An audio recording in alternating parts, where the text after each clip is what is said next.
What's going on, everyone? Greatest Hits here. I am back yet again with another video, and it's been a minute. Now, before I show you guys the new daily, some of you guys already know what daily driving vehicle that I drive because you follow me on all my social medias like Instagram, like Facebook, like TikTok, although I don't get on TikTok that much. I just look at funny videos and stuff. But other than that, you know what I drive. Now, some of you on this channel don't even follow me on Instagram at all, which you should. So link is in the description below. Actually, just the Instagram name and stuff like that. But I'll try and make a link for you guys down below. I just want to show you guys what I got. I had this truck for about 2 months, and it's been kind of up and down, but for the most part it's been good. I'll let you guys know what happened to the truck and all this other kind of stuff later, but for right now I'm going to show you guys around the truck. I'm behind this graffiti over here, which is really cool, so I'm going to give you guys a few shots on that as well. And the sun is shining pretty good, so it's a good day. I'm feeling good, I'm looking good, you know, hey, whatever. Let me show you guys what I got, and you probably can tell by the video already, but I'm just gonna show you. So hopefully you guys can hear me with some of the wind noise in the background. Maybe not, don't know. But anyhow, this is a second generation Dodge Ram 1500 5.9 liter V8 truck, long bed back here instead of the short bed. I found this truck in Richland, Mississippi, and I was looking at it for a little while. This was just kind of in a small little dealer ship building or whatever.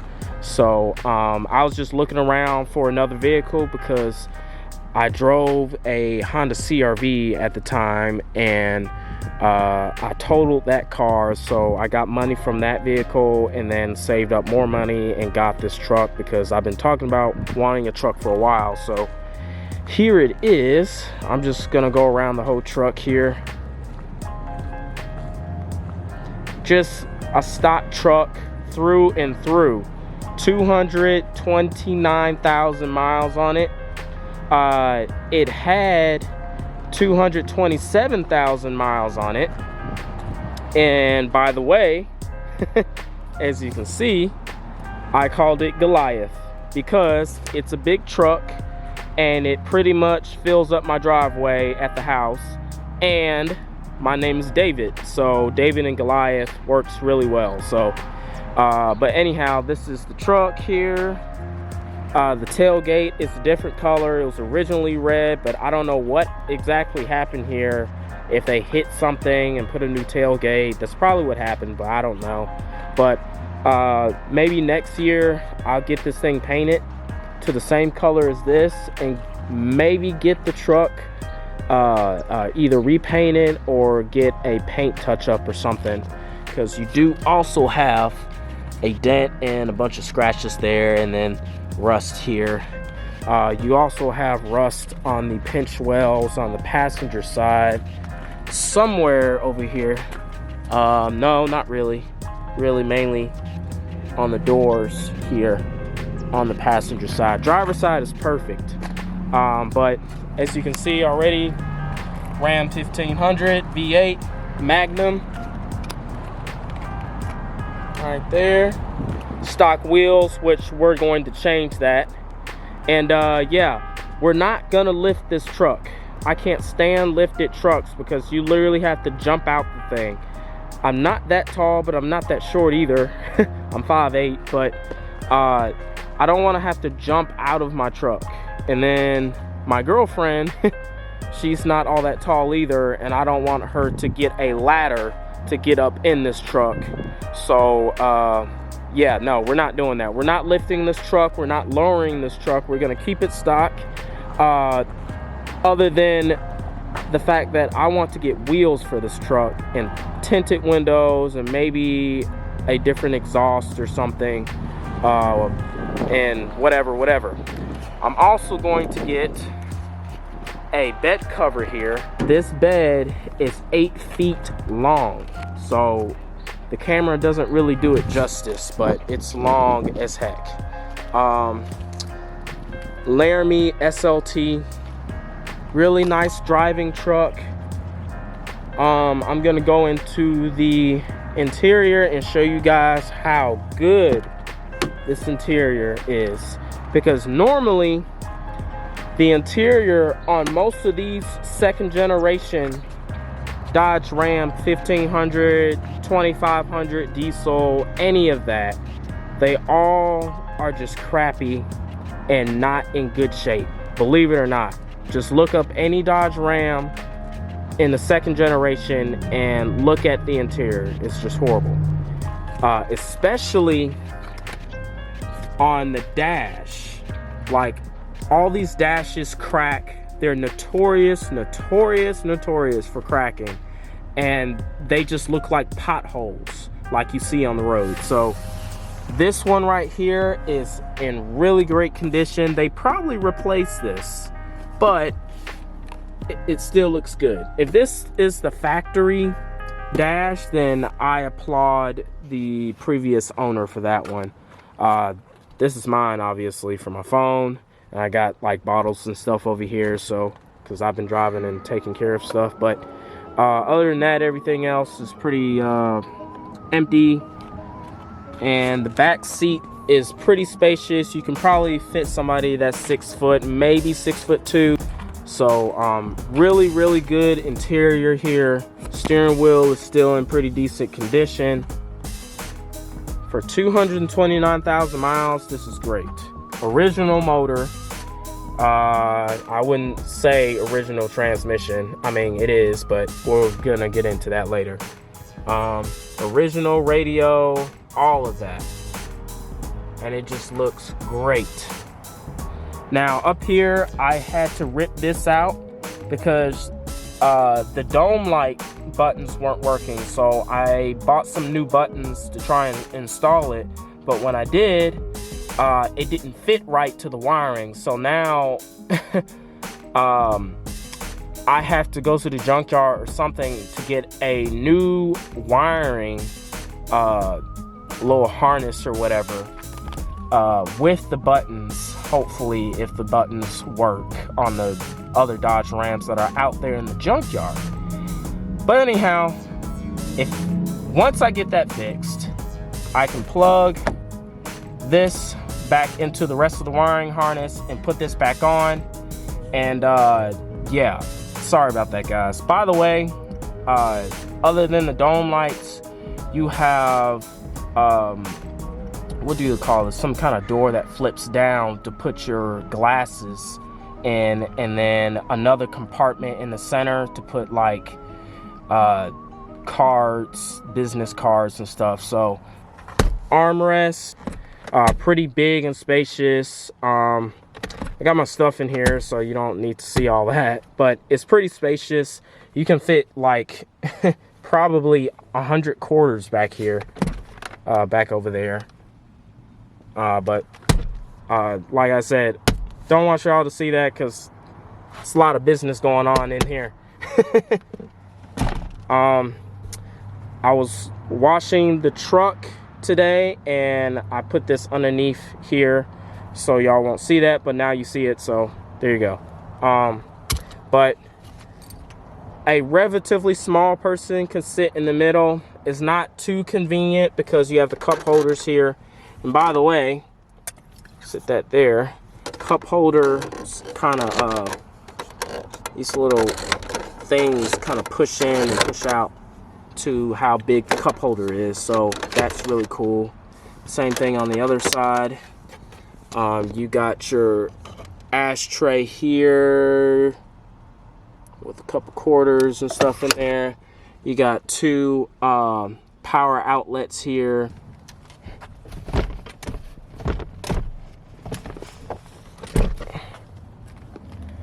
This seat comes all the way up forward so you can get back here. You can put stuff in there. Got a little door handle here to open up the doors. I call it suicide doors because they technically are. And on both sides you can do that. And you can also push this window out so you can have some air. Close it back up. Really, really nice looking truck.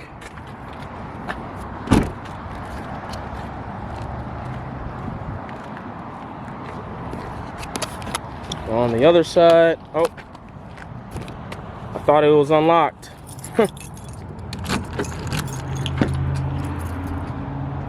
So again, the other side of the truck here, it's not perfect. I got some small things that I need to fix on this.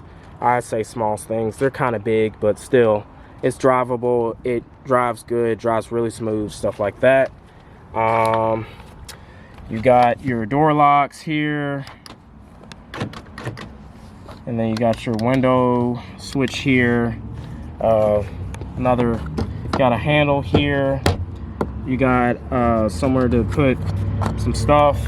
Same thing down here, a little storage area. Same thing on the driver's side. And almost forgot. And you got the glove box here. Now, there's one thing I want to show you guys. Hopefully, I still have it in here. I'm not sure. I think I might have it in here. This truck came with the original information on when this truck was new. Base price is $20,000 and out the door was $25,000. Back in 2000. That's crazy. 2000. So I'm definitely keeping this. And if you know anything about these trucks, they're horrible with gas mileage. This is a 35-gallon tank, so I can go like 7 or 8 days without filling up and do like 370 miles at least, which is insane. Like, I didn't think I would get that many miles, but that's because of the 35-gallon tank. But other than that, I gotta refill after that, and it's like, to be honest with you, $80 to $90 every week or so, depending on how you drive it and how many times you drive it.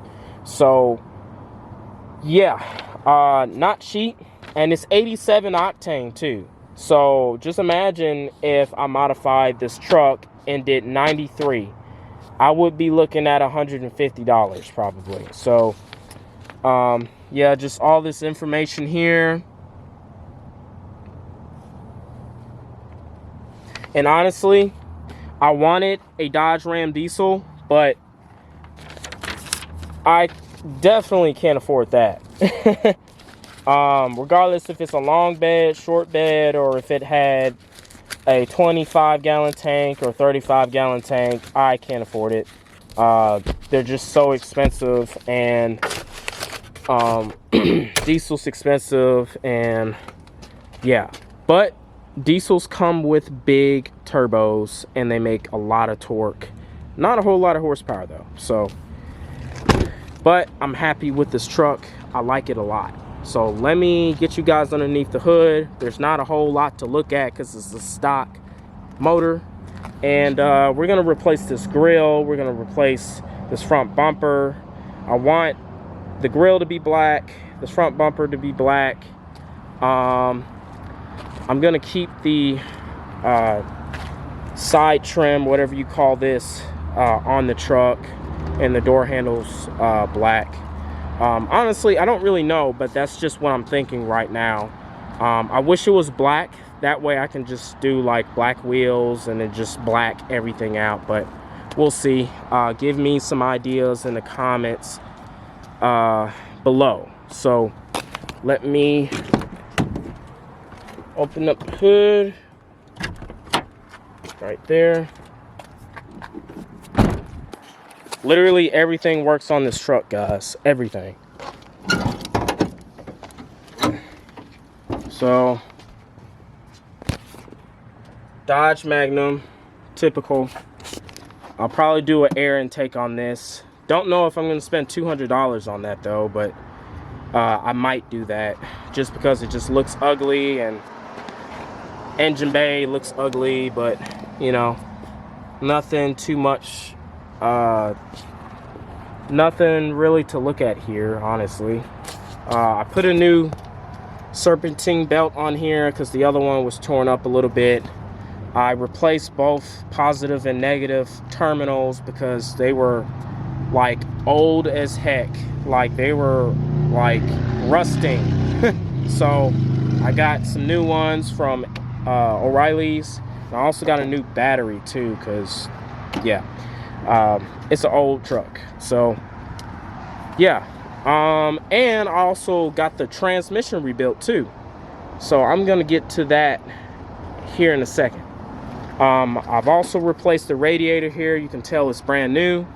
It was leaking on this side, and they're pretty known to leaking like right around here, like where my nail is at, and that's where it was leaking at. So I had to replace that as well. So a few setbacks on building my Firebird Trans Am and putting the motor together. So anyways, so that's pretty much it. As for the transmission, I had to get that rebuilt and luckily it only cost me $1,000 because first of all, like, I couldn't really afford more than that, and I was pretty upset about it because I only had the truck for a month, I believe back in November, because I bought it on October 1st. So it's been 2 months, a little over 2 months since I had this truck. So anyhow, yeah, $1,000 to get it rebuilt. I still have to adjust the TV transmission cable on it. I don't know if y'all know anything about that. If y'all have older trucks like this, the transmission has a TV cable, and basically you pull and push on the cable, and then you snap the retainer clip or whatever in there, back in there, so the transmission can shift right. If it shifts too hard or too soft, you got to adjust it. So I still need to adjust it a little bit. But yeah, this truck only makes 245 horsepower at 4,000 RPM, and I think it makes around 300 torque. The truck weighs 4,397 pounds, and yeah, that's, I mean, it's not nothing crazy or nothing special. It's just a regular Ram, but these particular trucks are very reliable. So camera's about to die. Let me show y'all an exhaust clip.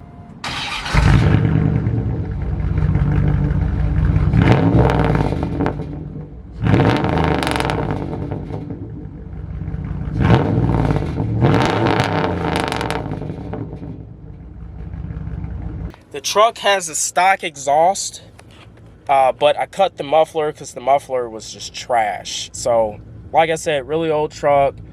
It just needs to be right as far as drivability and all of that, because I got quite a few things that needs to be replaced and stuff like that. So I hope y'all like this video. Please hit that like button, subscribe to my channel. Merry Christmas and a Happy New Year. Greatest Hits out.